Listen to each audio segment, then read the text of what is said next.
Who knew what and when? That's what lawmakers on Capitol Hill want to know about intelligence reports that those reports, I should say, allege Russian operatives putting bounties on the lives of U.S. troops in Afghanistan.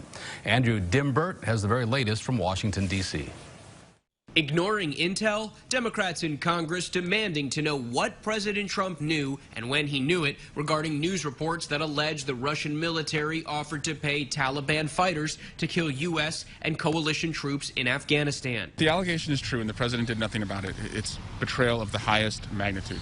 Both parties pushing for answers. This afternoon, some House Republicans forcefully condemned Russia, using much sharper language than the White House. Any targeting of U.S. forces by Russians, by anyone else, will face a very swift and deadly response. But House Minority Leader Kevin McCarthy defended the Trump administration's record on Russia. I will tell you, it is his top priority. The White House holding firm, yesterday claiming the president was not informed of the intelligence even since the story surfaced. He was not personally briefed on the matter. Overnight, the Associated Press reporting the Trump administration was aware of the Russian bounties even earlier, reporting that former National Security Advisor John Bolton had a briefing with the president exclusively on this topic back in March of 2019, though the meeting contained no actionable intelligence. Bolton declined to comment to the AP on their report.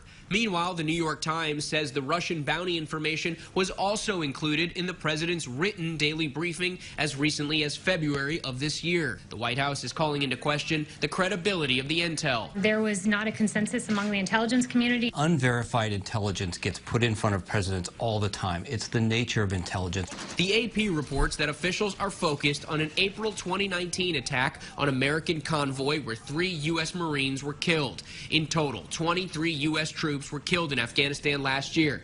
It's not known if any of those deaths were targeted by the Taliban in relation to any alleged bounty paid by the Russians. A spokesperson for Russian President Vladimir Putin denies that Russian operatives offered payments to the Taliban in exchange for targeting U.S. coalition forces.